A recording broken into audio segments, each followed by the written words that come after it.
Hey everybody, welcome to Creators of the First, powered by Radish. We're diving into Wonders of the First, the incredible game that's taking the TCG world by storm. I'm your moderator, Slappy White, joined by the Wonders Tops creators. That's going to be Capricorn, Carolina Girl from Wonders Workshop, and American Texan from American Texan Plays, and Ben from Be a Hero Gaming. Glad to have him back after being gone for a couple weeks, and we'll go ahead and add those guys onto the stage. Hey everyone, Ben. Let's hear from you. People have not heard your voice in a while. They've missed you. How are you doing? Doing good. Doing good. All right. Good to be back. Sorry, go ahead. No, I was going to say, you mentioned you were doing a bit of driving, and I'm curious if you listened. You mentioned you listen to content when you drive. Did you listen to all the Wonders content? Did you subject your family to that, or did you not do that? I'm guilty. I did not. My wife had a audiobook she wanted to listen to, so we had to listen to the audiobook. And I'm like, can I just I watched like a short video, and then she's like, let's get back to the book. So what book was it? It was, it was a book I do not recommend, and someone recommended it to us, and it was terrible. It's one of those books you get to the end and you think, why did I listen to this? It was just dark and creepy, and I didn't like it. Didn't leave me with a good feeling. So kind of like, let's see. And when you said dark and creepy, Ben, what book was it?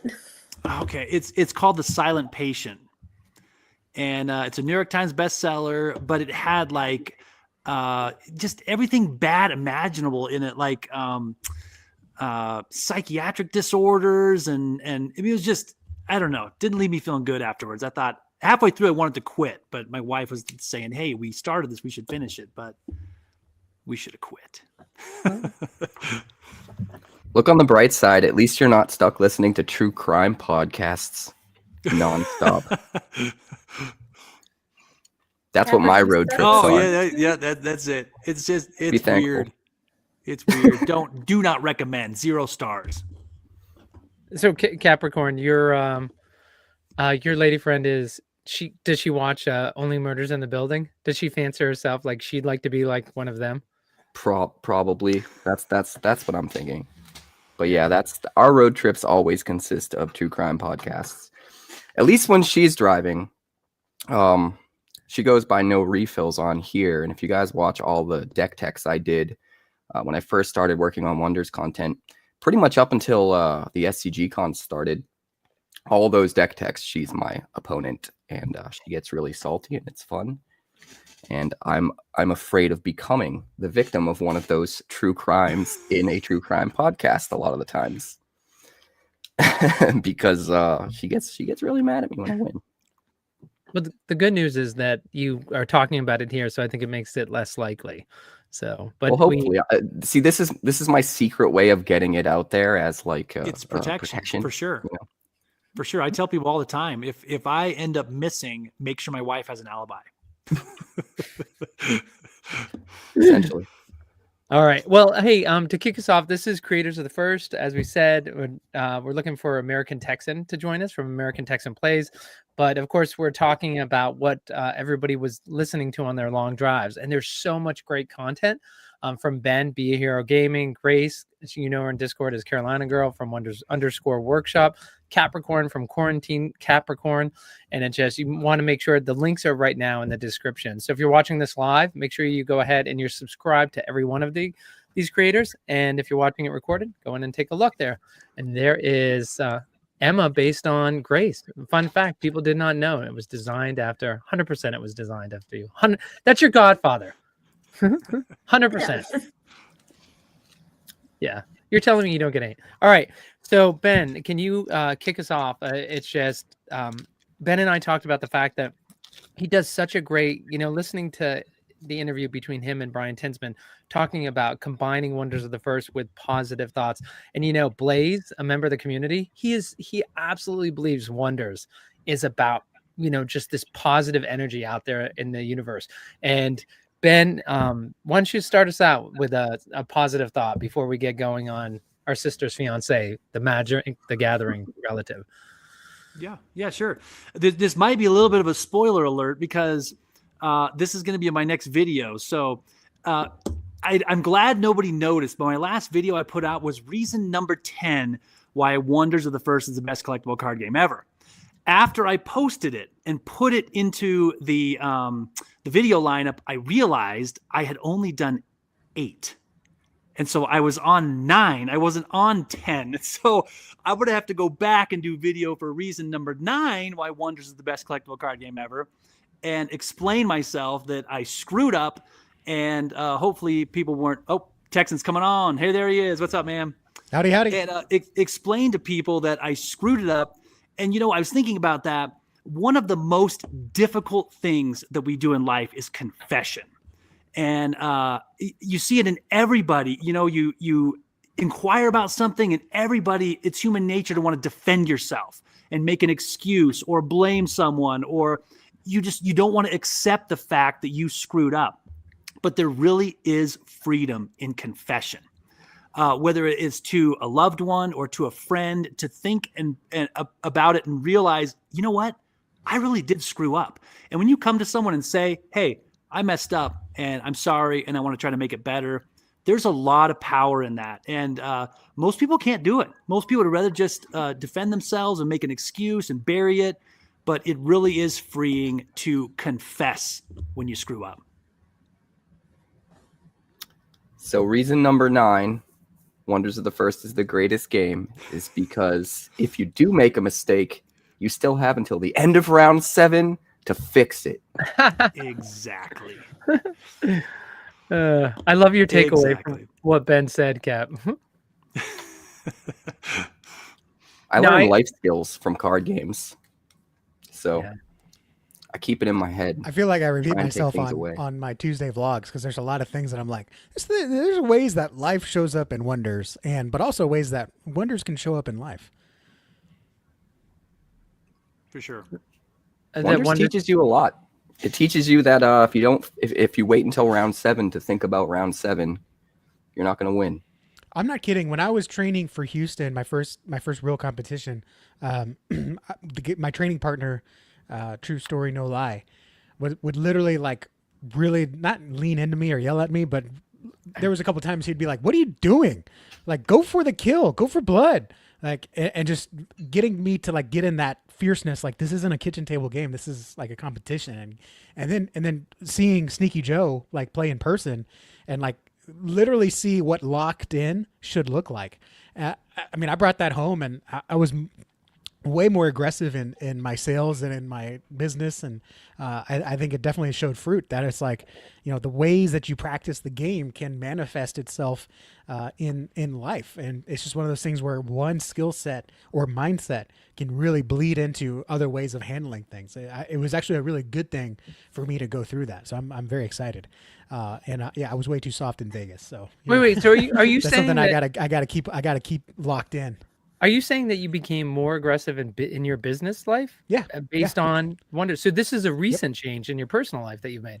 I wouldn't say it's a change. It was a reminder, a refresher, something that probably should have already been, it was just a good reminder. Like, hey, like, go get it, go get the stone, go get the sale, like Cap was saying, plan for realm 7, even though you're in 4 or 5, plan for that. I want to give a shout out, by the way, to Grant, who's in the audience, along with Jay. Thanks, guys, for commenting and posting in there. And of course, Grant says, I wish understanding people was as simple as understanding Wonders card text. I would beg to differ with him because there's certain card text that you ask Rommel and he'll be like, what does it say? And it's like, yes, Grace? That actually kind of ties in with one of the things that I was thinking that card games have taught me. I might not get this exact term right, so Cap will tell me what it probably actually is. In Magic, there's something called the turn 0 conversation. Did I get that right, Cap? I think so, yeah. Where at the beginning of the game, you talk about expectations and like, are we playing? Are we going for the throat? Are we playing a casual game? What are we doing today? How are we choosing to interact? And I think thinking about that is sometimes a good reminder to me to, remember to ask what the expectation is for anything new that you start. Like, it's just good life experience, in my opinion, to know what you're getting yourself into and make sure that everyone knows what you're getting into in the same way. It is really hard for me to go for the throat. That was one of the things I had a little bit of trouble with in the Dragon Cup in Vegas, is like my natural instincts are to always finish second place. But my natural instincts are always to help other players, and when I notice things that they're overlooking, or like if they miss something, like it's hard for me to not be like, hey, that thing triggered. Yeah. You know? I think I might be the only one who on this stream who doesn't have a problem with that when I get competitive.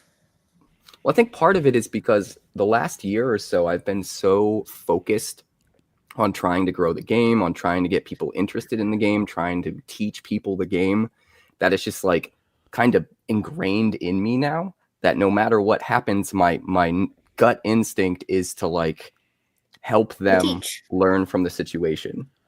And you can't do that when there's so much on the line. You have to let them learn.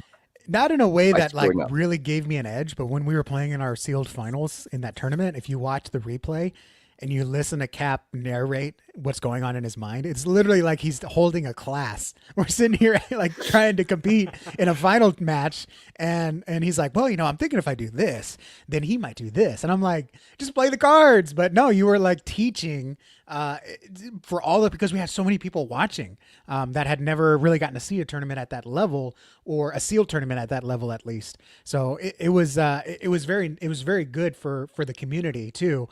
I don't think it really helped me that much, but it was nice to see like just Cap just naturally wants to teach and help all the community get better. And to Grace's point, I mean, we all learned pretty quick, I think, after the first tournament, if there's a required trigger, you have to point it out if your opponent misses it. Otherwise, you both get a flag on the play or a penalty, whatever you call it. If it's a missed trigger, my rule is if they're nice, like when I played Tina in Vegas, I said, Tina, most people get one. I'm going to give you two. And if she missed a trigger, I said, there's your first one. She missed another one. I said, do you want to do that? And she said two. And I said, all right. I said, that's your two. I don't even think she got the two. But everyone gets one unless they're just a snot nose about the game. But everyone gets one. And after that, you know, if it's a friendly game or, you know, it's an online game or not money's not on the line or whatever, then yeah, let's have fun and let's play. But it's that same thing of, well, look, I got to be on my game. I want them to be on their A game. You know, there's a point to where you want people to beat you at their best. But if they just keep missing things and it's a may trigger, not a must trigger, then yeah, I'm just going to have to assume that they may not want to trigger it. Well, I've never played Cap before, but knowing that now, I might use that. You know, get my cards out and say, "Hey, I was thinking about what do you think about playing this?" And just kind of see what comes out of his mouth. I don't know. Maybe he'll try to trick me. I don't know. Maybe he'll help me. Yeah, he might. He might. Man, that's dirty. You're gonna do me like that? I'm gonna use it, man. There's a interesting thing to think about when you think about like helping people and reminding people, because I've taught a lot of people to play Magic, and my mom asked 2 Christmases ago now to be taught to play Magic for Christmas, and one of the things that I figured out was that if I reminded her every single time, she would not remember. But if I let her make the mistake and it had an impact, she'd remember if I went back and told her after the impact happened. So there's this balance of making sure that you're not playing for someone, but also when you're teaching after a certain point, when you're like in your first game or two, regardless of what game it is, it makes sense to be doing that consistently. But at a certain point, you have to go fly, birdie, fly. Or fall, birdie, fall, you know. You'll learn how to fly if you fall enough times. Throw him in the deep end. You know who's really naturally good? I don't know if he watches the show. A really naturally good teacher. I've seen him in 2 sealed tournaments now, and he's awesome. Is Wonder Boy, Dr. Bray's son, who plays. He is a wonderful teacher in the sealed tournaments. he'll watch you play a card and he'll say, okay, so you're doing that, so maybe you've got something that'll do this. And of course it's sealed, so who knows if he actually has an idea of what's going on. But he's understanding the game and helps like narrate how he's thinking, how his opponent's thinking. After the game, he'll look at the opponent's cards and say, oh yeah, you had this card, you should have had this card. Maybe he's really good, I think, at teaching the game on such a natural way. It's a real joy to hear him talk like that. And you can also see on the flip side who's willing to learn the game and get better, and who's there just to try to get some money because they scrubbed out of Magic, which is another thing that's a joy to see. People that say, oh wow, that's a good card, or oh, I didn't know this card could do that, and they take that into the next game and they do it, and there's like that magic that pops in their eye, and they're like, I get it now, I see how these cards can interact, or the difference between play and arrival. So it's it that goes wonder both ways. It's that wonder that pops in their eye, not their It's magic that wonder that pops in their eye, that gleaming. I didn't want to say it, but I was thinking it. Thanks, in their Lappy. eye. Yeah, I said that on a video. I think I said magic, and I was like, I gotta stop. I just need to eliminate that from my vocabulary. Sorry, Robin Arrow Peppers, because he ain't quitting magic. But we were talking about that today. Yeah, you talk about talking to your opponent. I think you can psych someone out. You can play some mind games, but I wouldn't like straight up say like if I have a ward, and I wouldn't say like, oh, if you play a spell, I'm not going to discard to cancel the spell. I wouldn't flat out lie to that. I would just say, oh yeah, I got a ward. I don't know if I'm going to play something or not. You can play mind games, but I wouldn't be strictly manipulative about it. I think that's one of the things that's kept Wonders.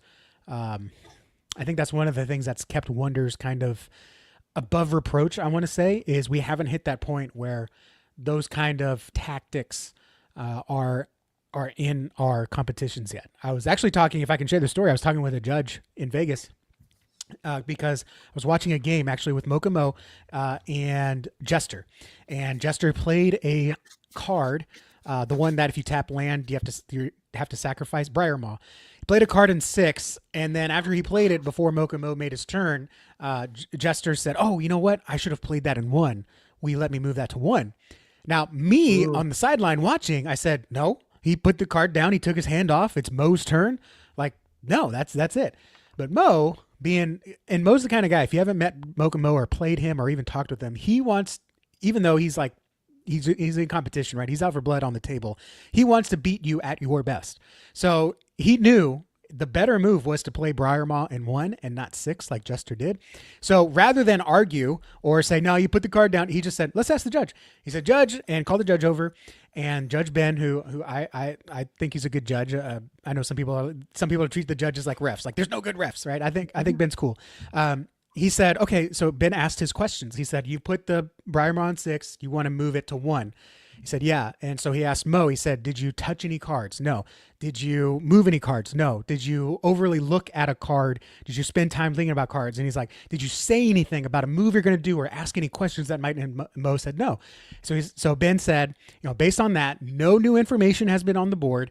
You haven't hinted at anything that might change his mind. He hasn't hinted at anything that would make you react to make him. So he's like, if there's no new information on the board, he's allowed to take that move and change it to the realm. And Mo was like, yeah, cool. All right, fine. And I talked to Ben afterwards and I said, I can't believe you did that. I can't believe you allowed that. I would have said no. And he's like, well, for accessibility reasons, they don't want to have it like chess where if you take your hand off the card, like that's your final move. They don't want to have that as an SCG thing. So I said, I guess I get that. And he said, once you start introducing the meta game of, and these are my words, the meta game of, you did this, so you're hinting at this, and we don't want to be able to take back things. He said that gets really complicated and really gets tempers flared. And he said in Magic, sometimes players, when you do your turn and pass over to them, they will immediately throw out some information to prevent you from taking your turn, your last action back or turn back. So he said, sometimes I'll see people pass their turn and the next player will literally say like, I'm holding this card, or I have this in my graveyard, or something like that, where they're giving out information so the player cannot take that turn back. And he said it just creates more complications, and there's all these things that can happen, and we're just not there as a Wonders community. And I hope we keep it as competitive, fiercely competitive. as possible, but without getting into those dirty tactics. That's the thing that I'm like, I didn't like about football, like getting into the real high level football. I understand some things you just got to be aggressive on, and some things might leave a bad taste in your mouth, but I would just hope that we keep that out of the competitions. But I understand that, there might not be much we can do about that. I want to say, Texan, that was a nice touch, complimenting the judges. Like, you're going to see these guys again. So, like, if anybody else wants to put in their brownie points too, so they get favorable rulings from the judges. Yeah, I don't want any judge to come over and be like, oh, he's the guy in the cowboy hat again. What does he want? I want to be friendly to these guys. But I think when you're talking about the Wonders community, the Magic community hasn't gotten there yet, is that it's interesting because obviously we know in the Wonders community, right? Brian Tinsman is the gamer and Frenchie is the collector, and they kind of have their own lanes. But I think there's more to Frenchie's involvement in Wonders of the First than we think and most people see. I think he's pushing Brian to with some norms. And I think one of the things that Frenchie is like, you talked about the fact that we're not there as a community. I think Magic has developed that as a community. And I think there hasn't been a pushback because you have corporate structures that are saying, this is our clientele and we're not going to rock the boat. Like, this is the goose that lays the golden egg. And if you just go in and tell everybody at this SCG cons, we're not doing it this way, this isn't the culture and you're all wrong, and slap their hands, they would never do that. And Frenchie, if you think he want to do that, 100% he would. Frenchie has said from the beginning, there's certain people he doesn't want playing Wonders. He's been vocal about that. And I'm not going to repeat it here, but he said, I don't want those people playing it. How often do you hear somebody saying that? He loves the community. He loves what's being built, and he wants it built the right way. As somebody who's been around his community since 2021, every community he's built it on, he intentionally creates his community. He intentionally sets up barriers to people who don't want to play by those rules, loyalty. And like I explain to people, we don't love everybody who's been around for 4 years, but we respect each other, and the people who don't respect one another don't end up sticking around. So Texan, I think that's a really good point that you talk about. And it'll be interesting to see how the Wonders team continues to take steps to fight that creep that you see in other TCGs. Yeah, some people might say that creates barriers, but barriers, to be honest, and like this or not, barriers create value. If you meet with someone who wants to sell you something, are you going to have more respect for the guy who's just available all day? Yeah, call me anytime. Call me at night. I don't care. Like, that's fine. Or are you going to respect the guy that, is like, hey, I can only meet at Wednesdays at 1:00. That's how we run things. If you can't meet at 1:00, I'm sorry, we're not going to be able to do business. Who's the more valuable person that can do better work for you? Is it the guy who's just available all the time, or is it the guy who's actually serving other people and working hard to where, you might only be able to meet him at certain times a day? Wonders has a lot of barriers, and it's frustrating sometimes. Barriers to collecting, barriers to buying, barriers to playing. But it's part of those barriers that allow us to see just how valuable this game is. And yeah, that makes it so it's not for everyone. But again, that's one of the things that can make this more valuable and not just another crash and burn TCG like we've seen over and over again the last few years. Yeah, and I totally agree with a couple of comments there. Just popped up down there. Yeah, it's true. We do have to make it a positive environment so that people want to come in.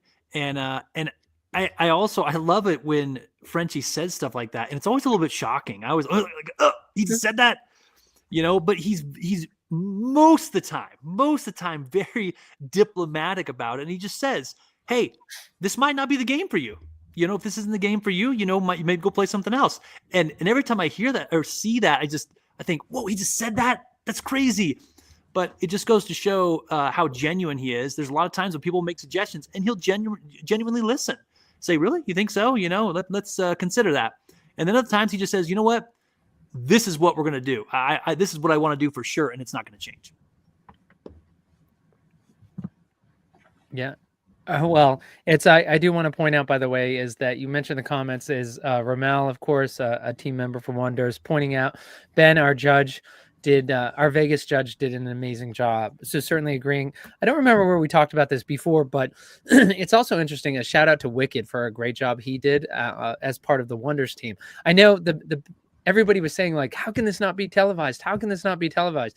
It's everybody who's saying this wasn't there. And the reality is they have to grow this. This was their very first Cup series. And Wicked was, you don't want to film something, it's kind of like the lawyer. You don't ask a question you don't know an answer to. They really weren't sure what they were going to get on their first Cup. I think going forward, like obviously that's a priority. That's always been the dream to do what they're doing. But Wicked and the team could only do so much. But getting back to Wicked and the judges, as somebody who I've been to SCG Con Baltimore, and then Vegas was my SCG Con, I loved watching the judges in the other areas of the hall, and they really weren't that busy. And then I saw Wicked, and there was always a line of 1, 2, 3 orange shirts, and they were all, because of course you had Bo Jackson Battle Arena and Wonders going, so there were multiple judges waiting for Wicked, and it's because they have so many questions. And it's funny because the judges, like, they weren't frustrated, they were good natured about it, and they're like, hey, I have this. And so Wicked had an amazing task before him, and he met it perfectly. And good job to Texan's point. Good job with the judges. They took their time. They wanted to get everything right, and they did a great job communicating with the Wonders team. So good for them as well. Grace, so this one was, you weren't around last week, but we called the show.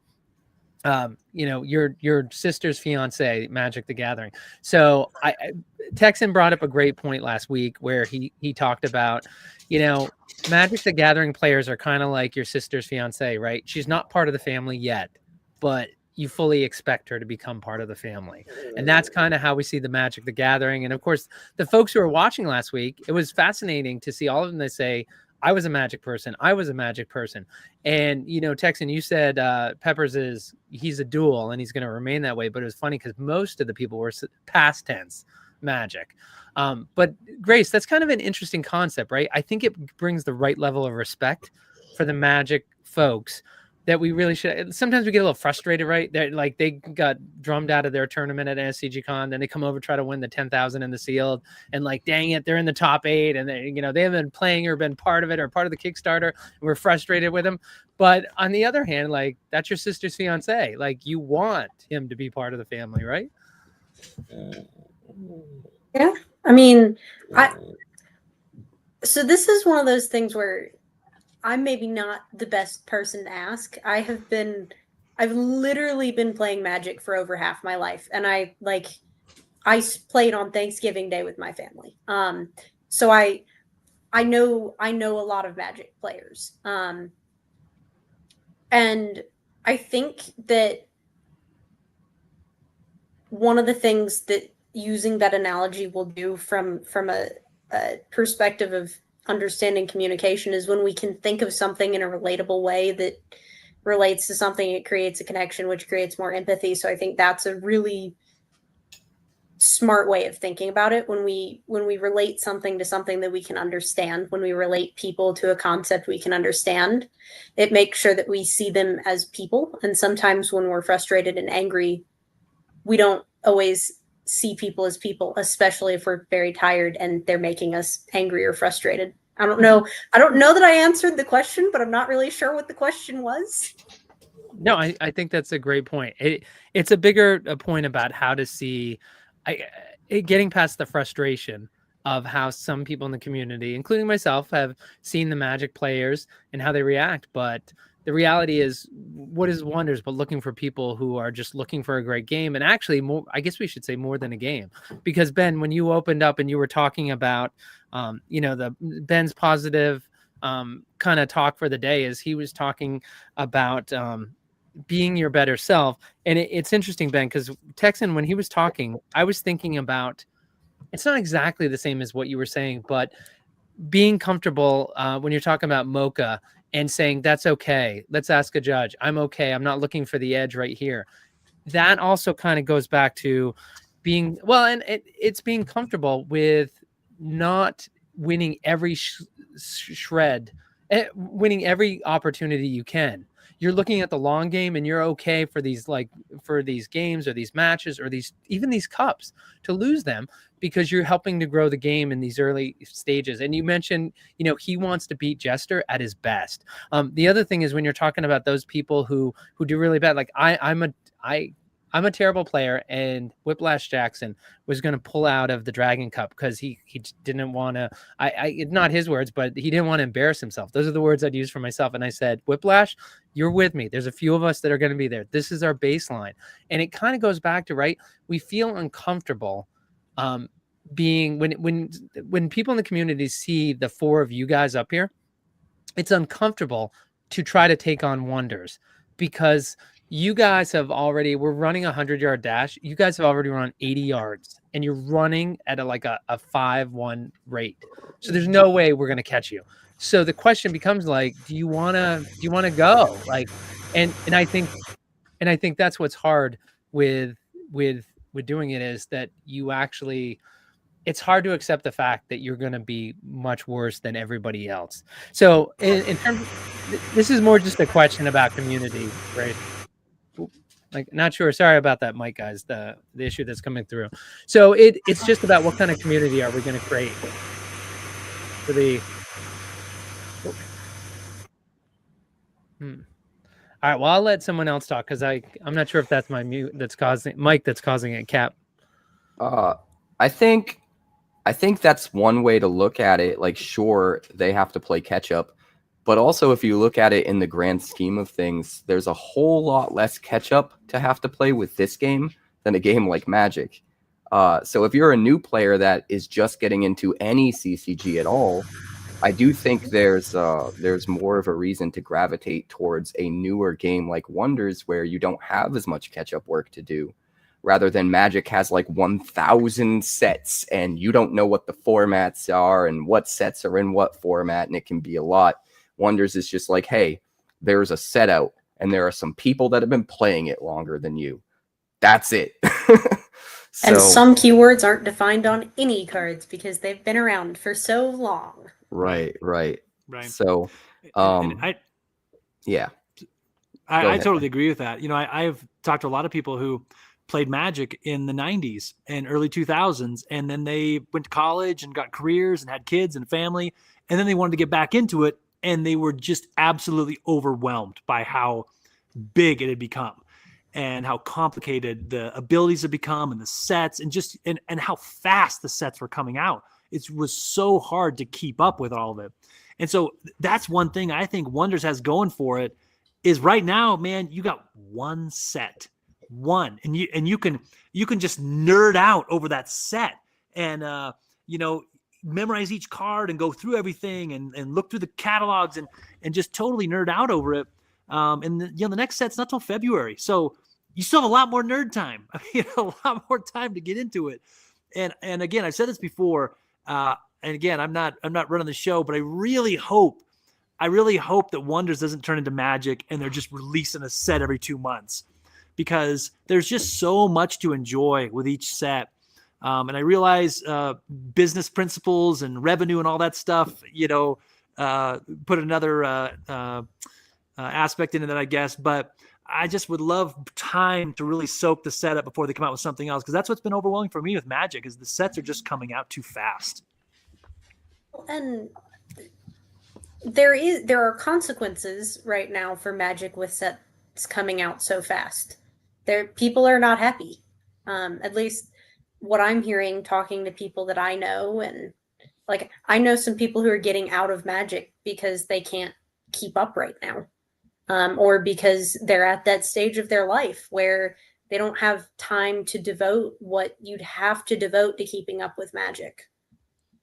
And so, I think it. Oh, sorry, go ahead, Grace. So I was just going to say, even if the money looks like it, if you print more and print more often, it'll flow more. It might not necessarily flow more. Supply and demand. Sure. And I think it says something when you're churning out sets super fast. Are the sets good? And if a set is really good, you shouldn't need to churn out another set in 60 days because the set's so good that people will continue to buy it and continue to enjoy it and collect it and use it in their decks. But I think it says something when you're coming out with a whole bunch of sets right after one after another that you're just dumping a bunch of cards on somebody instead of taking your time, making a good product, and then letting people enjoy it. Well, we have Rommel who's listening right now. I'd be curious to hear what he thinks, because from an artist like Ramel, his perspective, I bet he cringes when he hears everybody on the panel talking about like not to bring out more cards. I understand why a player, you don't want more. As a player with a limited wallet, you don't want it coming out, because of course you have to face somebody who's picking up the cards from the latest set. But from Ramel is like, I would say from a team's perspective, they probably get bored. That's the excitement for them, is the next set, so they can expand the game, they can change the game. So it'd be interesting to hear from their perspective what they're going to do. But I have, by the way, Grace, that was horrible. Like before, I was trying to get my everything that Ben was saying. Like the problem sometimes with you guys move on like 4 different things. I don't want to interrupt, but like, God, did that come across bad? Like, in fact, I'm in post. I'm probably Listen, you got to keep up. You got to keep up, Slappy. You're in realm 4. We're in 6, getting ready for 7. Exactly. You got to keep up. Speaking of realm 7, you were talking about those people who couldn't catch up with Magic after they went to college, they got married, and you want to know who that is? That's Sneaky Joe. We were talking to him. I think it was on Creators the first that we did it. Him. Yes, someone stuck out in my mind that did that. Yeah, and I guess we should clarify, because Sneaky Joe said the exact same thing you did, which is you can't catch up. Does anybody think Sneaky Joe couldn't catch up if he wanted to? But he doesn't want to catch up, and it just because it feels like a chore, and this is supposed to be fun. So that will be the challenge for the Wonders team: is how do you make it like when somebody goes off and gets married, have kids, and they're gone for a couple years? Is we've talked about how it's different than other TCGs. So how can Ramel and Brian Tinsman and the rest of the team create a game so that you can go away for a couple of years? And because you guys all just said like now's the time to get involved, right? Nobody's reached the pinnacle, but to really make it go longer is how can you make it so it's accessible to people in year 4 and 5? And they already did most of the heavy lifting when they created the game and said no reprints, all cards are going to be legal, no bans, and they're going to balance everything with the DBS. That's how you can do a 400 card set, and we're still finding new metas 8 months later because the DBS values are not the same that they were 8 months ago. And so like that same 400 cards, the metas can change every few months with those DBS updates. And I can go and I can leave the game and I can come back in 7 years when my son gets old enough to play. And guess what? My cards that I have right now are still usable in the future. Now the DBS might be different, but I still have an understanding of I could use these cards in certain kinds of tournaments, or I understand kind of some of the basics.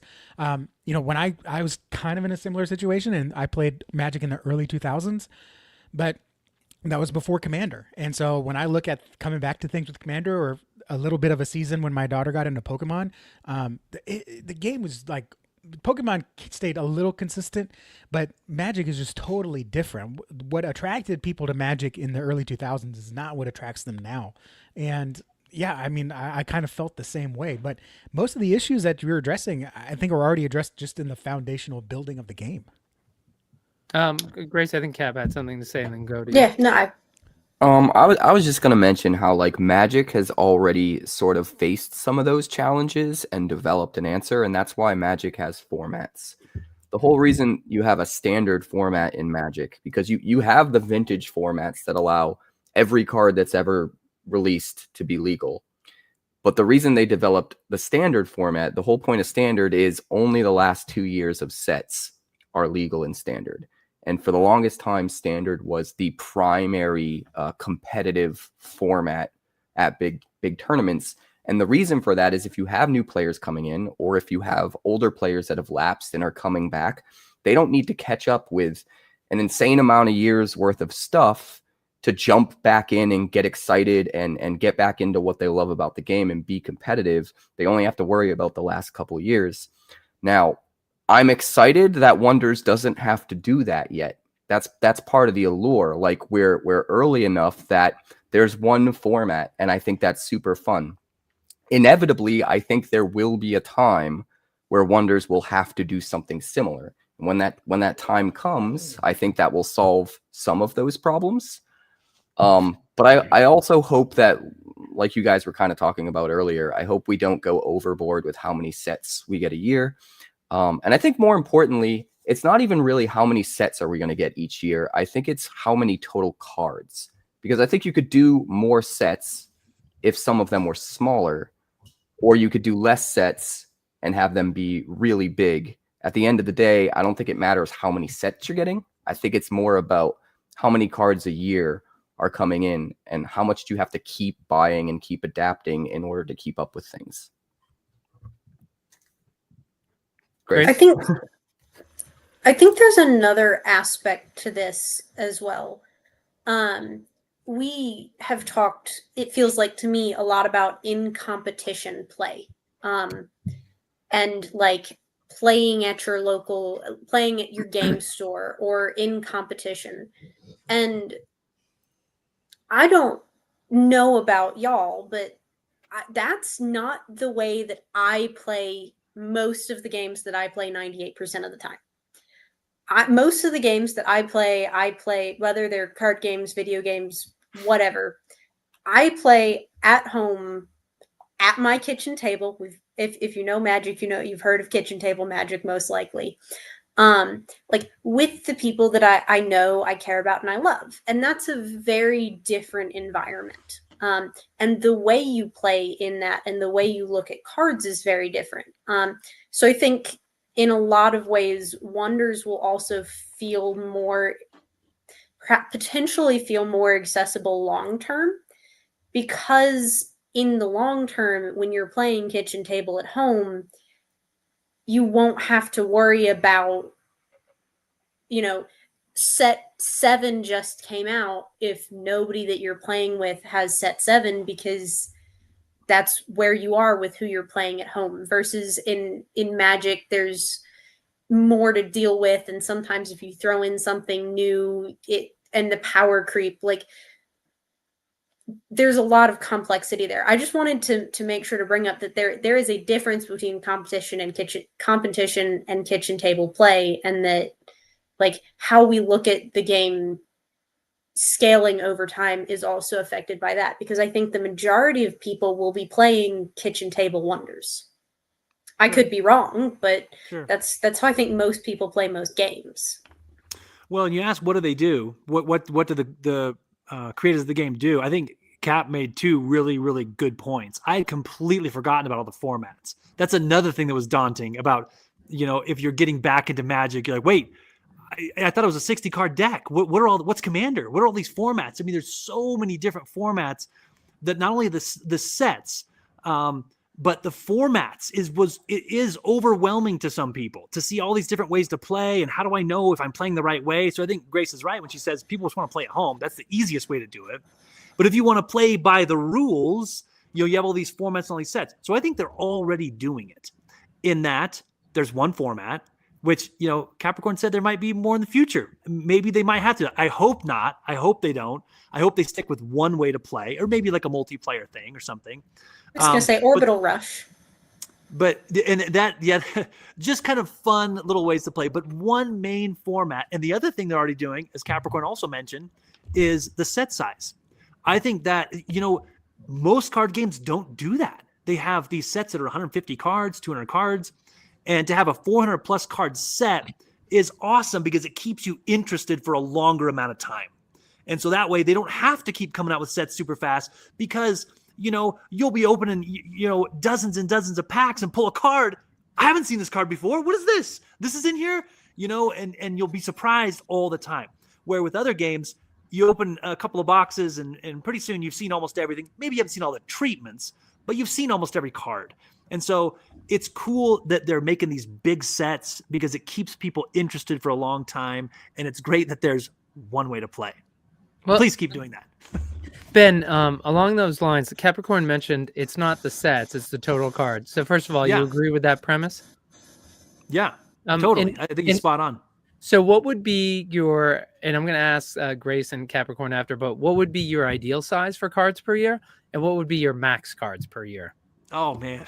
Yeah, I mean, So here's what I would like to see. I think 2 sets a year would be great. I think if they come out with one in February, and I think that's kind of what they planned. It just didn't work out this year. It's supposed to be out in November, and printing stuff got messed up, and so February it is. And with Vegas and a bunch of other things. If they come out with Call of the Stones in February, and then we see another late year set, October, November, something like that, September, that would be awesome. And because that would give us, the spring and summer to really just like soak up Call of the Stones. And You're get talking into about it. sets. You agreed that it's cards, total cards, not sets, and then you switched talking about sets. So I'm asking you, how many cards per year? Stop talking in sets. Man, wow, he's putting me on the spot. Okay, how about 802 cards? And that's the ideal, or that's the max? I think for me that would be the max. That'd be the max. Okay. So the couple 400 card sets. And again, you said a minute ago, Slappy, that we don't want more cards. That is not what I'm saying. What I'm saying is I just want it to be slow so I can really.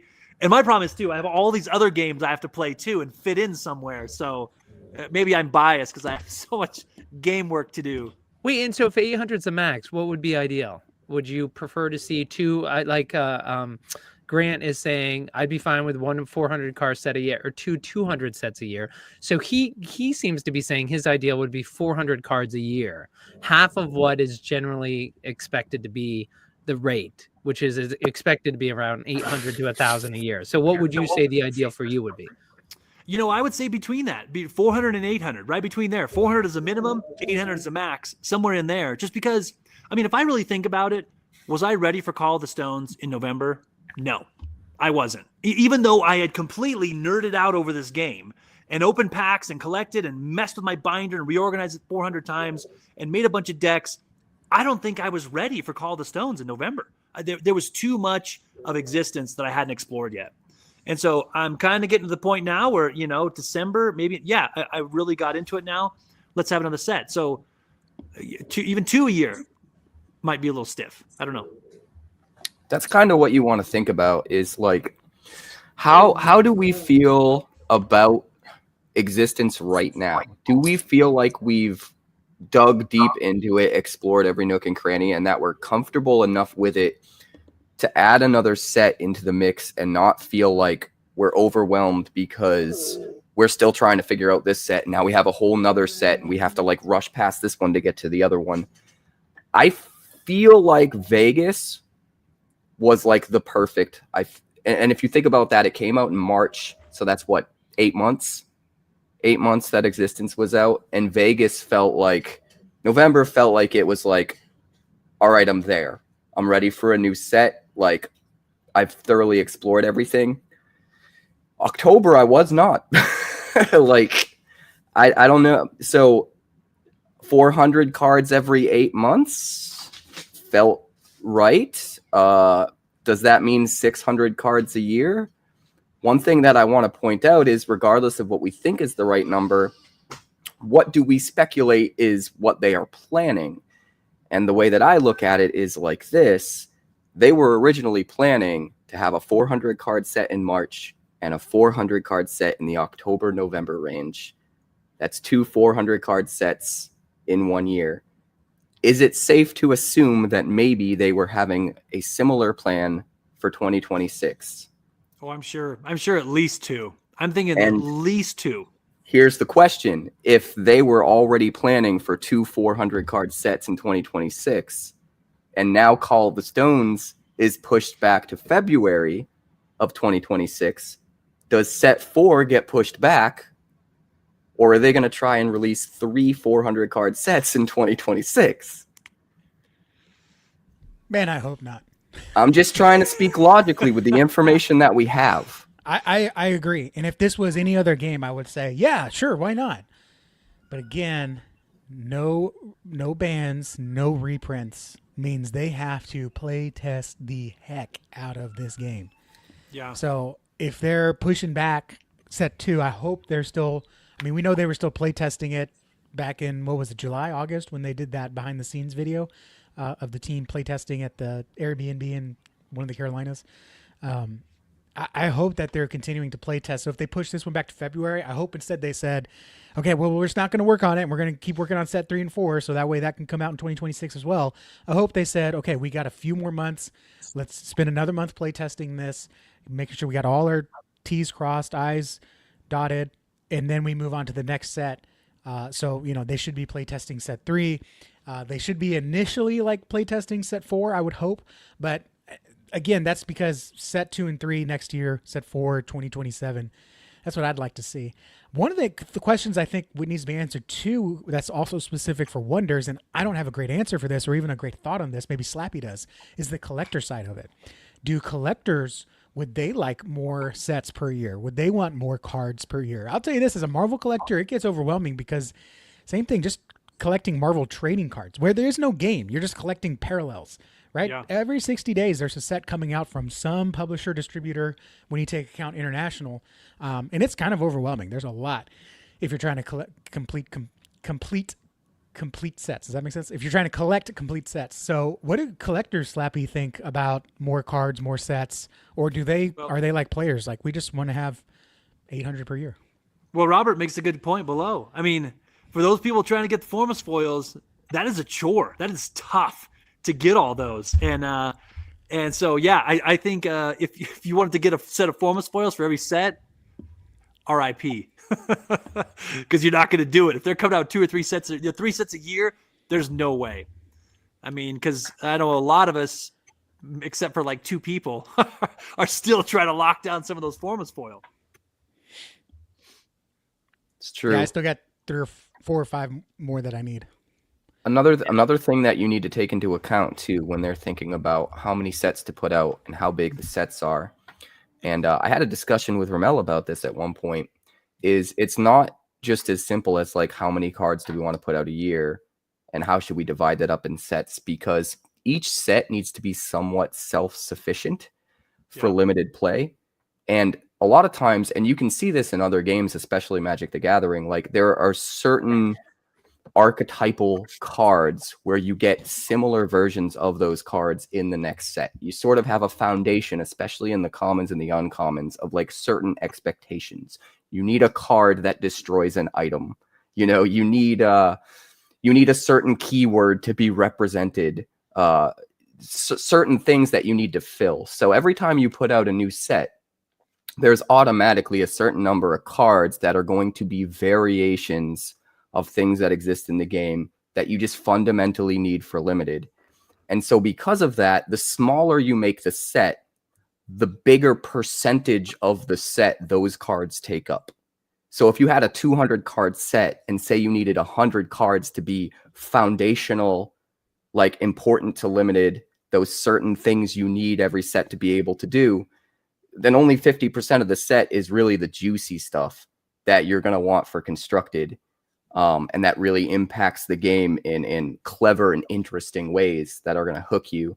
Whereas if you have a 400 card set, again, if you have that same 100 cards as the baseline, well, now the other 300 are all the interesting, new, unique stuff. So only 25% of that set is kind of partitioned off to be that fundamental layer. So it's not simple. And the question is, where is that line? Like, what is the perfect set size? The bigger you go, the more interesting stuff you can fit out in that year's worth of cards, but it leaves less room for having more set releases.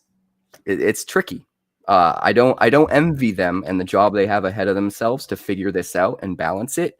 But I do appreciate them for it because I know they're all putting in a lot of work behind the scenes. Yeah. One of the interesting ways that you could take that in design. Sorry, Carolina, you want to go ahead? I was just going to say, especially with the no reprint policy, how many different ways can you put card draw on a card? How many different ways can you put destroy target wonder on a card? To meet that, I did a video about this very early on my channel, to figure out how to meet the need of having staple cards, staple card abilities more accurately for Wonders without reprinting is gonna be a challenge, a fun challenge for the Wonders team to take on. One of the things that I think is an interesting challenge, and I have no basis other than here's what I think and how I think that they think, is, you know, first of all, you got no reprints, like Grace said. So there should never be another energy extraction or another Sulfera card that costs, how much does energy extraction cost? 3, that destroys target item. Now, there's also the flip side. I feel like I've heard both at this point, and I'm not sure which to believe. of no functional reprints. So there should, if that would mean that there's no boundless 3-cost destroy target item or Umbrathine 3-cost destroy target item.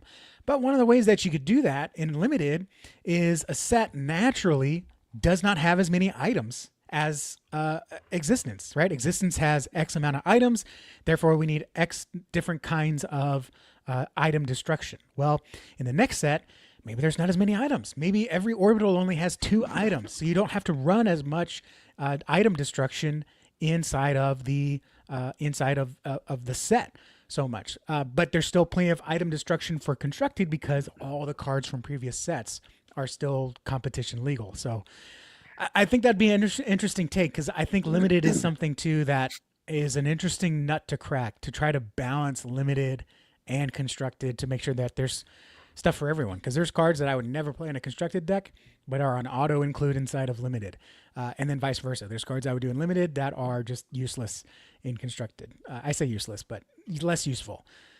So yeah, I think that's a very interesting balancing thing, but it would not surprise me if that was one of the avenues they take, to where like, yeah, we don't have as much item destruction in here, but guess what? There's not that many items. So we only need 1 or 2.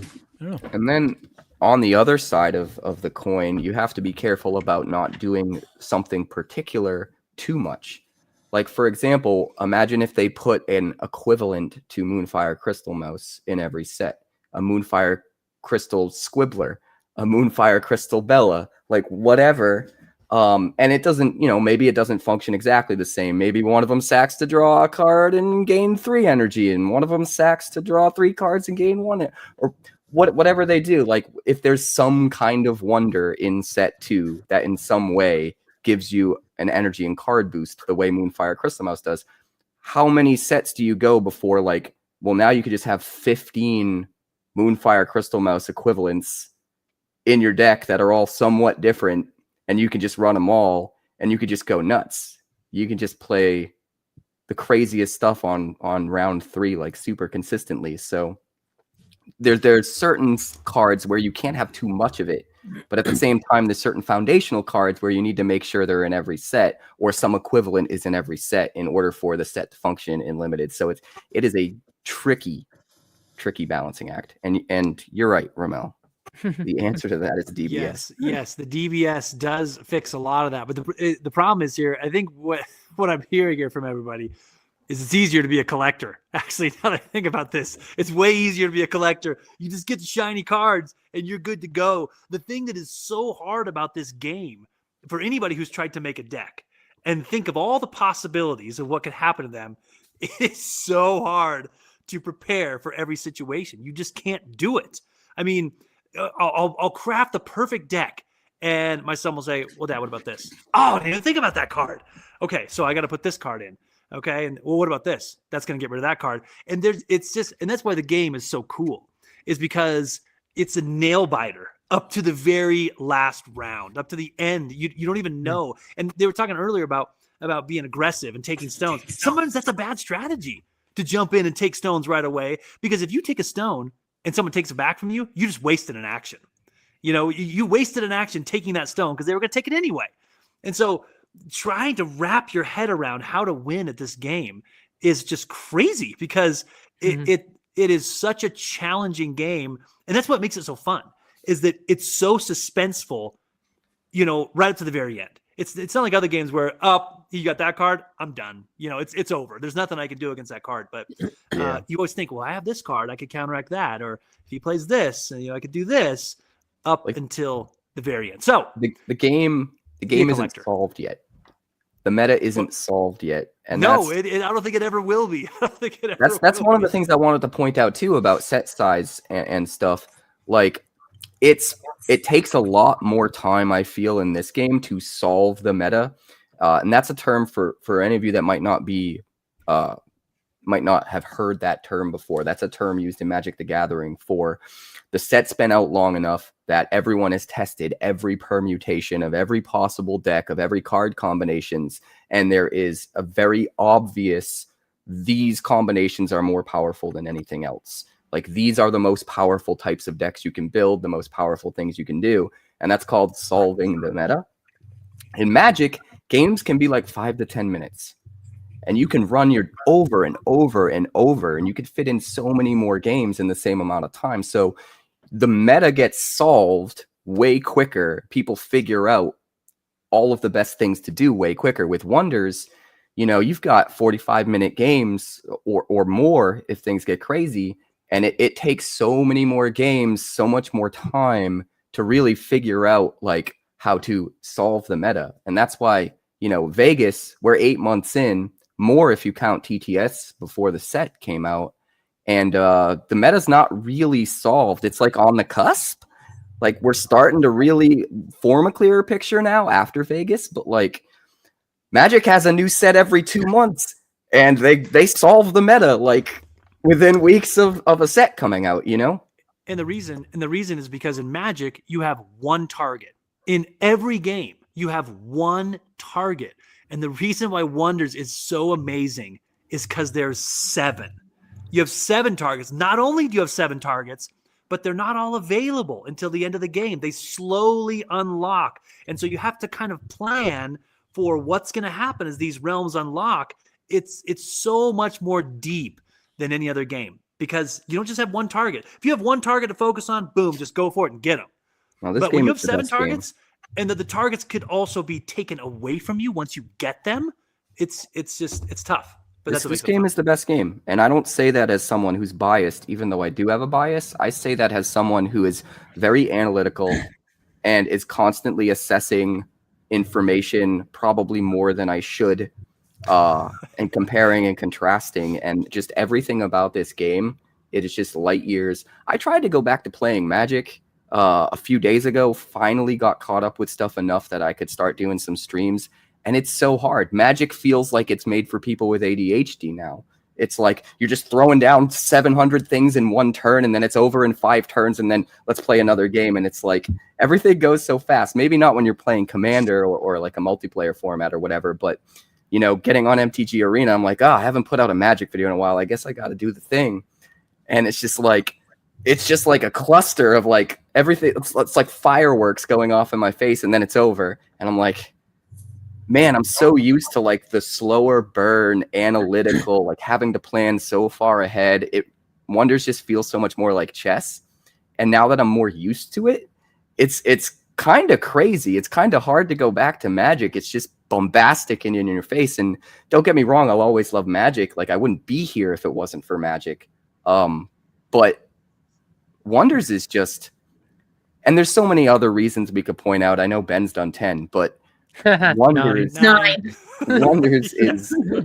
I'm not saying this as someone who's biased because I just took second and, you know, I do a lot of content for the game and yada yada yada. I'm saying this just like from an actual, honest, analytical perspective. Like Wonders is the future. It's so good.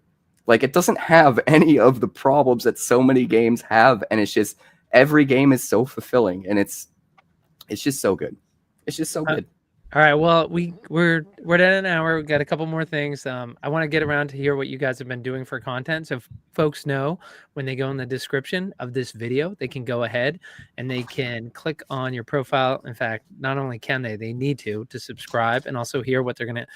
But I want to talk about Hobby Club and also Texan. I know we move fast, but you asked a question and then everybody else on the stage answered it, and you directed it at me. But you were talking about collectors and you were talking about how many cards a year and how hard that becomes. It's interesting because I was thinking after the Dragon Cup and watching what happened, the combination between collectors and players, where you had race car team owners and you had the drivers. I was thinking, as somebody who I was one of the largest Kickstarter people, I went all in on Wonders, and so my allocation is one of the higher ones. I actually backed off a lot in my request to get it, but I have enough that I will have a decent amount of cards coming. And I thought, you know, what should I do? Should I get into that model as a collector to sponsor a driver? But then I thought to myself, that's not a commitment for one set. That's a commitment. I have to do that every time a set comes out, because that driver's not going to want to be with me unless, right, it's like a driver signs a 10-year commitment. And so that's a lot of money as a collector. So it's interesting among collectors. I think there's very few, I mean, Galileo, Jams, who are going to be, they're in it for 10 years. And if you're a driver and you hook up with them, you're hooking up with a very stable ownership. So for me as a collector, yeah, it's kind of hard. Like I mean, as a collector primarily, is like I love the cards. But I've never been someone who tries to complete all the set, complete the rainbow. I try to go ahead, like, whether you're looking for the weapons, American Texan, it's like some of you are looking for just the orb. I actually I'm checking my list for everyone. I would love one of every treatment for every card. Is that realistic? No, I just keep watching eBay and sniping it. All right. Big news drop today. And I talked to Mitch today. I said, Mitch, love to have you on Creators of the First. Of course, he is the breaker for Hobby Club who knows TCGs, loves Wonders of the First. Unfortunately, he breaks at this time, so he can't be part of the show. Creators of the First. This is for the folks watching this recorded. It's live every Tuesday, 10 o'clock Eastern. It's live on Radish Digital YouTube, Wonders_Workshop, their YouTube as well, from Carolina Girl. But Hobby Club, big announcement today that Cardio Chris has stepped down. And so for folks who don't know, is Hobby Club was the biggest breaker and the biggest showman when it came to both Bo Jackson Battle Arena and Wonders of the First, doing massive Wonders breaks, including, those big blow up 1-of-1 stone foils for each card. And they sent it to you if you took that spot. I mean, like the stuff that they would do, and just brought in so many people. Like they would talk about the people like they were Pokemon, they were Magic people. They were, they got pulled into those streams and they're like, hey, what game is this? So I think we can't understate how much Hobby Club did to help Wonders of the First kind of, get that escape velocity. But I don't know what there is to say, but did everybody hear the news? Any thoughts about the Cardio Chris stepping down? I haven't heard any news. I hadn't heard. Yeah. I'm not part of the Hobby Club Discord. That's one of the ones I guess I need to join. Okay. Well, if you're subscribed to Radish Digital, that was a short earlier today. We try to take, for folks who do not live in the Discord, we try to get all the critical announcements. We try to get that out, but it is posted in the Discord announcement. So we wish Chris the best. Did so much for Wonders, and hopefully he, whatever comes next for him is going to be great. And of course, we wish Mythic Mitch and the other streamers there the best of luck to keep the Wonders going. So I'm excited to see what they're going to do with Call of Stones. Hopefully they're going to be there at the Shattering come February. All right. So Carolina Girl, is that, first of all, how many days left in the semester? And then you're done, right? This is your last semester of college? Yes, I graduate in 11 days. Oh, wait, hold on. We got a new, no, don't do that, guys. Hold on. Hold on. Say that again. I graduate in 11 days. Nice. It's something that StreamYard has that Restream doesn't have. So we do have any. Just so you know, when you say something really bad, do that. If you guys have exciting news, and Filmed live in front of a studio audience. And when Ben gets nervous. All right, so Carolina Girl, congratulations in 11 days. And for anyone, now you're going to be employed afterwards, or can we do a LinkedIn announcement right now for you? I know what I'm doing. I'm just continuing to do what I'm doing currently. Because Why are you even in college? I work full time, Texan. Why are you in college? You keep doing what you're doing. Why are you in college? Education. But Carolina Girl, so talk to us about your content. So what did you just put out, and what's coming up next? On Monday, what did I do? What did I do on Monday? I don't remember. We've reached that point. You did the Hanging Bananas Baltimore versus Vegas deck. Okay, thank you. On Monday I compared Hanging Bananas Baltimore deck to his Vegas deck, because there's some really interesting stuff, like switching between a normal deck and Dragon Cup deck and just looking at stuff. And then coming out tomorrow, shout out to Cap. I was breaking down a play booster. I broke down a play booster that I opened, and I'm going to be looking at how to select cards for sealed using bad taste. If you have not seen Cap's video, go watch Cap's video. Excellent. Bad taste, baby. And let me tell you, the great geniosity of bad taste is if you show up 30 minutes late to the draft, like I have done 2 out of my 3 drafts, you just have to get through bad, and you have a pretty decent deck. like the taste is the bonus stuff. Just That go is in that order. good. Yeah. Oh, by the way, I do want to point out, I love, Carolina, that I asked you to promote Wonders Workshop and you end up talking about Capricorn. Speaking of promoting, I do want to say that in the audience, one of our members said, I'm going to host my first Whatnot stream, hopefully this weekend. 18 30-pack bundles with 2 of the 99 dragon boxes, hoping this brings in new players and keep it going. So 2 of the serialized boxes, I love to see those get ripped. I hold a complete set, 1 of every orb of the 99s, and of course the 93 box only can be 93, and looking at this news here, there can only be 91. So, well, then again, can only be 97 because we're not sure if there's a crest wing involved. And he did ask, was Cardio Chris the founder of the hobby club? I'm not sure if founder is the right term. He was the CEO of it. But again, if you we'll put, we don't have the hobby club Discord invite in the description of this video, but check back tomorrow. We'll add it right after we go off the air. So you can go ahead, join the hobby club Discord, and you can see the announcement. You also can reach out the new CEO. And who Robert, has the put your whatnot in the chat. Just put your username. Yes, that's a great point. In fact, put the link to your whatnot in there so you can put links in there. Thank you, Texan. All right, Ben, what about you? So, as we said at the beginning, I'm going to continue with reason number 9 why Wonders is the best collectible card game ever. And then it's going to be 11. So it's going to be a little bit messed up, but it's okay. And also, while I was out of town, I put out a pre-recorded video from another game, and Robin Arrow had commented on there and said, wait a second, this isn't Wonders. What is this game? And I might every now and again sprinkle in another game. That doesn't mean I'm losing interest in Wonders.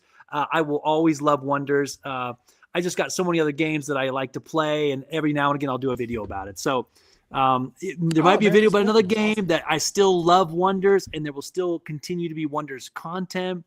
Probably as an aside, the worst thing about being out of town last week was when Frenchie got on and said he was going to overnight the boba stuff to us. I know this is Wonders, but I thought, no, I'm not even home. He said to get, so I got some of it up here. Some of it's going to get ripped, but man, I was watching my door cam because as soon as that boba got dropped off, I was telling the neighbors, go get those boxes off my porch right now and put them in the garage. Do you think there's a chance a porch pirate might have taken it if it was there for a couple of days?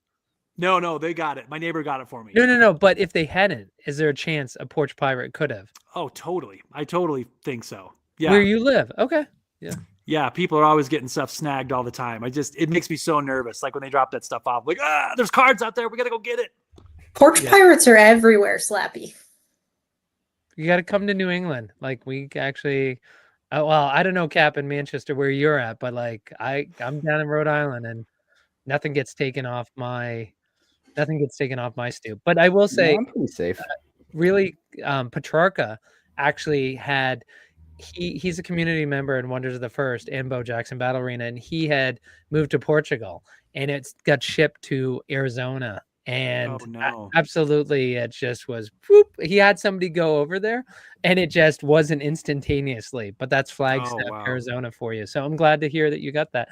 And Ben, I can't wait to hear reason number 9. That is, I'm sure it's going to be an absolutely comical, great piece by you. I'm sure I can't wait to laugh while I'm watching it. So I'm looking forward to now I got to make it funny. Okay. I'll try. By the way, Ramel, Cap already, this is what he wants us to do for next show. Can you guys fill 30 minutes with this? Cap, that's all Cap. That's all Capricorn. Cap's already done an hour-long video on that. Yeah. Yeah, but he hasn't done it with you guys giving him feedback. That's the whole point of the channel, is that it's him talking with you guys. It's American Texan arguing those points. Yeah, because when I watched that video, I was constantly like, oh, man, no, that's wrong. You're so wrong, all this stuff, but I'm driving. So when they finally get back home and I've watched his 50-minute video, or I've listened to it, I'm just like, Okay, great thoughts. Like I'm actually like I'm sitting there arguing with him in my car, but I'm not gonna sit there and throw it all in the comment section. So yeah, I could talk. I could Good talk. call. 30 No, minutes throw it about all in the that. comments section. That helps my I ain't analytics. got time for that. Do it. Do it now. I'm gonna sit there and keyboard Uh, warrior you. Just had great thoughts. I got No, I have a lot of thoughts on DBS, and that's why that's not even all of them. That's just like the big ones, in my opinion. But yeah, I have a whole video. If we're moving on to me, I don't know. Should I wait? We're moving Are on we- What to was you. he saying earlier All about right, being so analytical? my Maybe most too recent analytical. video is my speculation on DBS changes, and what I think should come up or go down, or what I expect to come up or go down.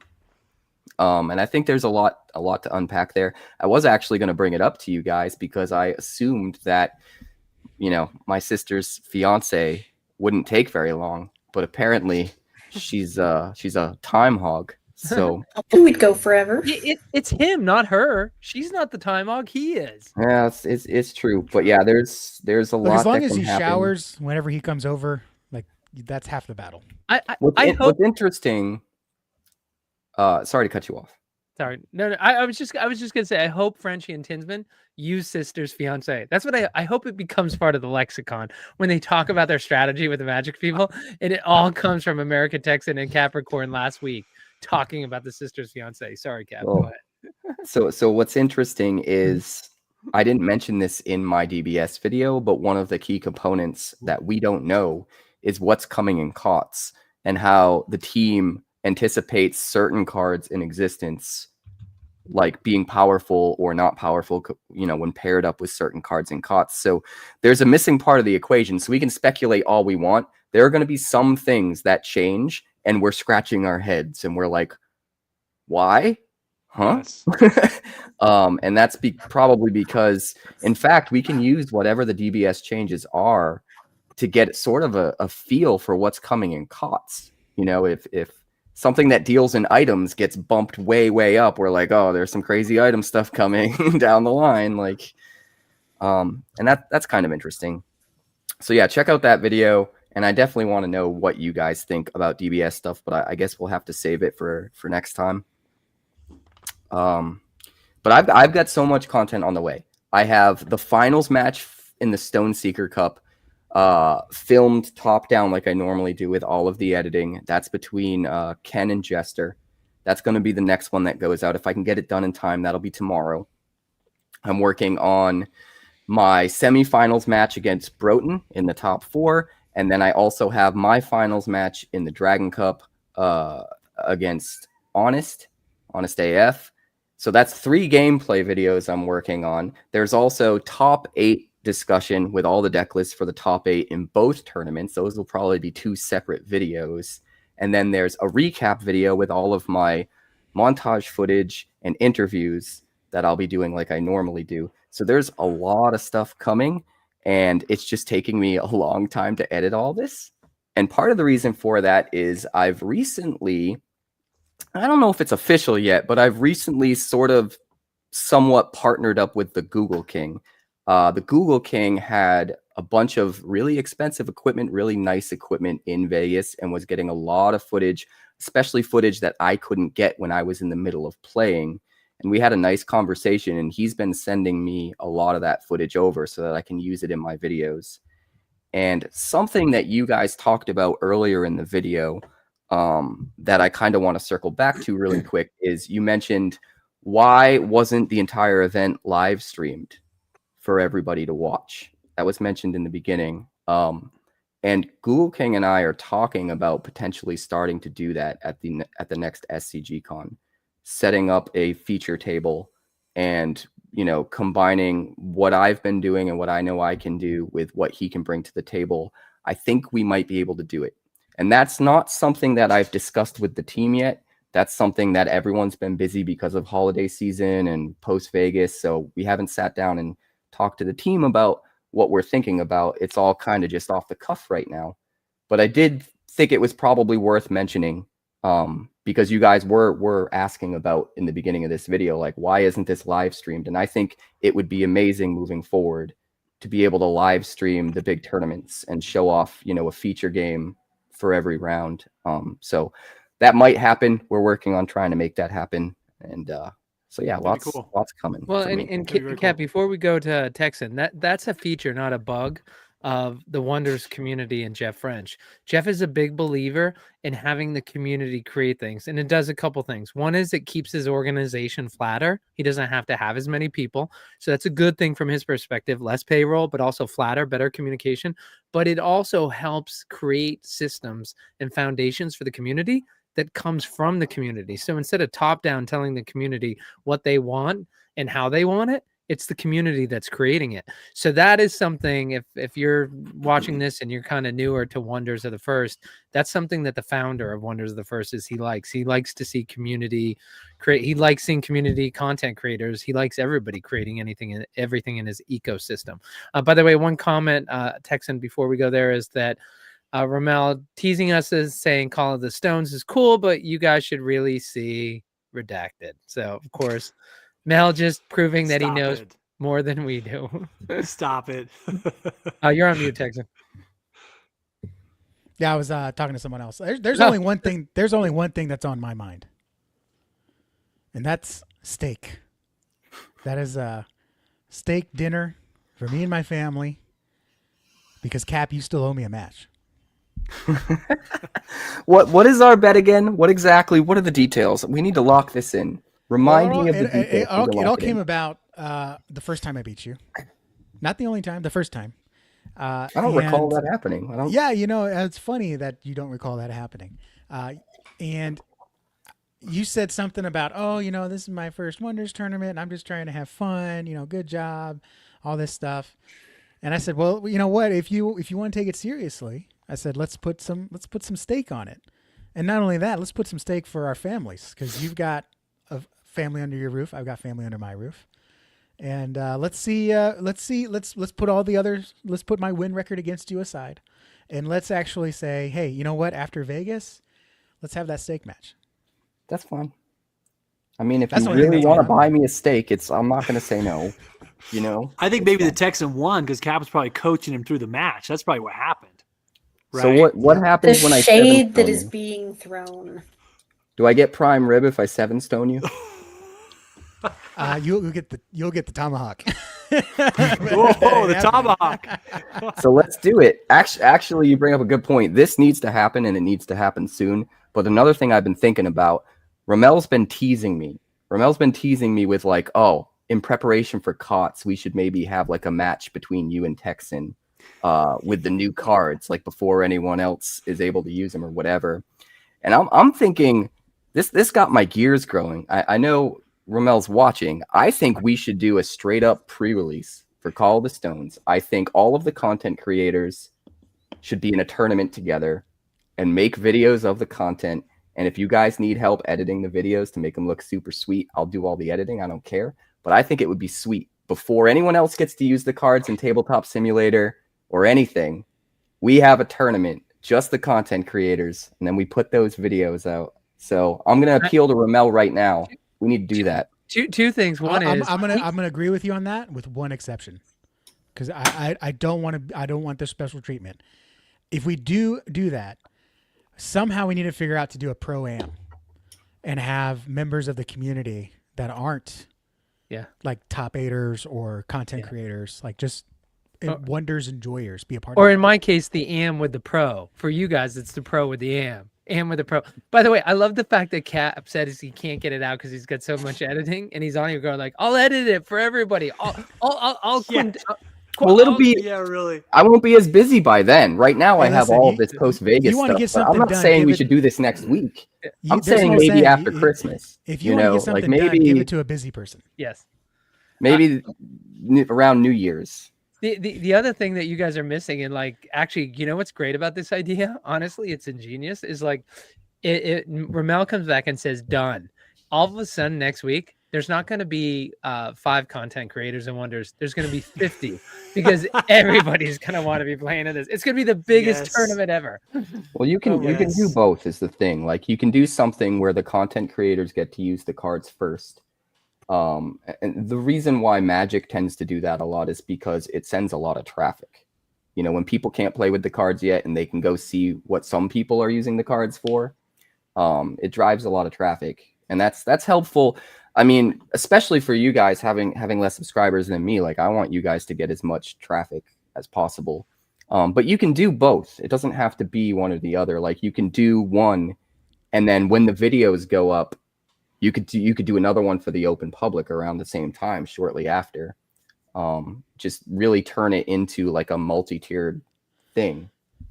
We record, edit, and then the day we drop 9, 10. We drop in the evening, and then the next day there's a 24-hour, 48-hour open period in TTS of.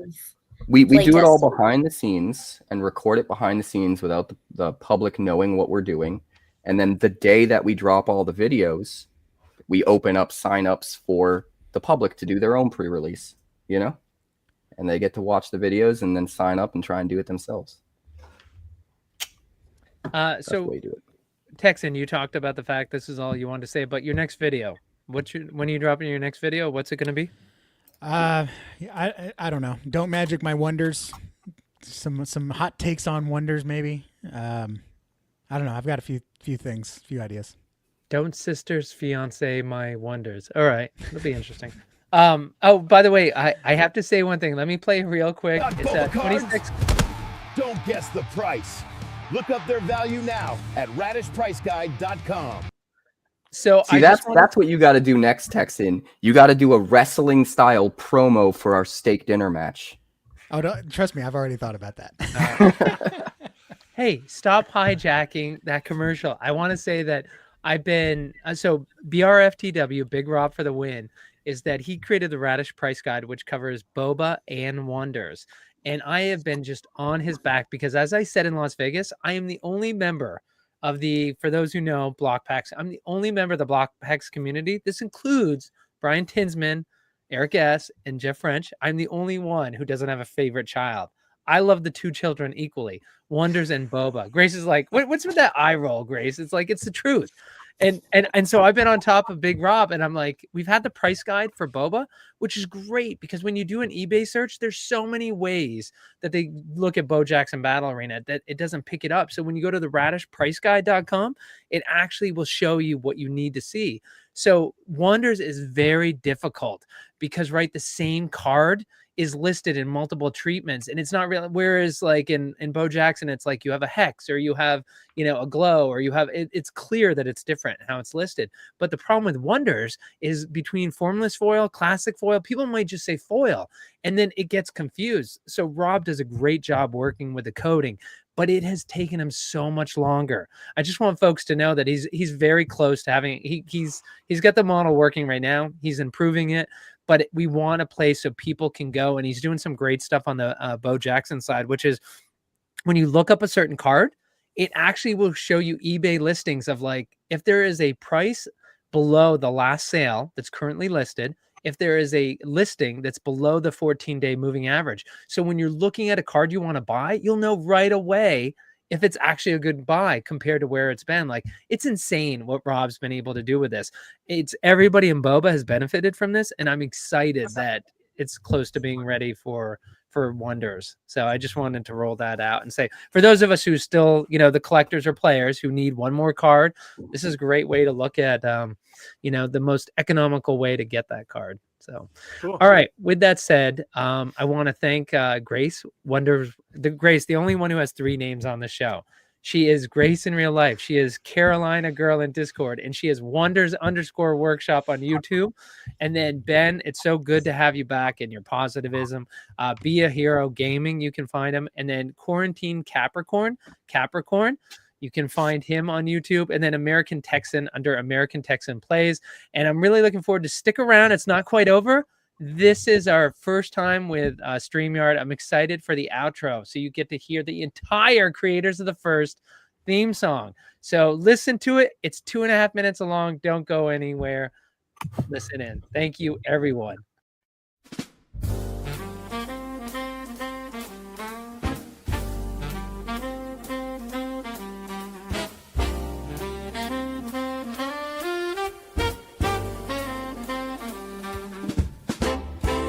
From the Clash of Wonders stories burst.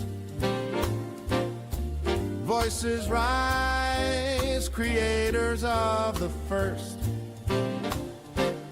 Capricorn charts the stars with might, guiding seekers through the night.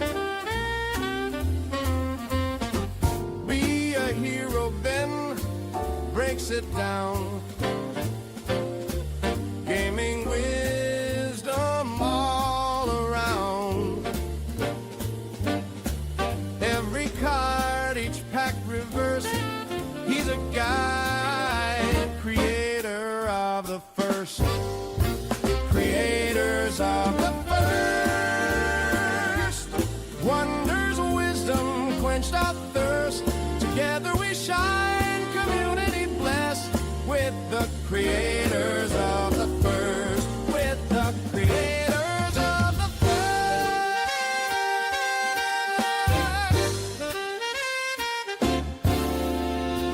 Wonders Workshop, Carolina girl brings light. Sharing secrets, shining light. Sharing secrets, shining bright.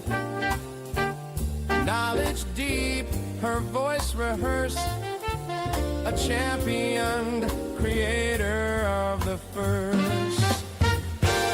American Texan plays it true. Passion for the game shines through. From the heart his insights burst. A leader, creator of the first. Creators of the first. Wonders of wisdom quenched our thirst. Together we shine, community blessed.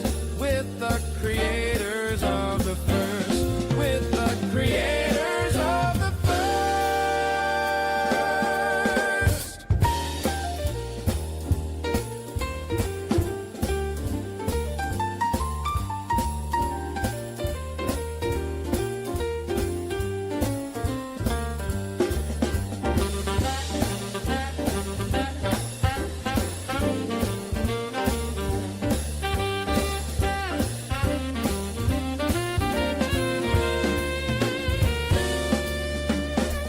When the packs unfold and the stories call, these voices rise to guide us all. Wonders keepers, friendships nurse. We stand with creators of the first. Creators of the first.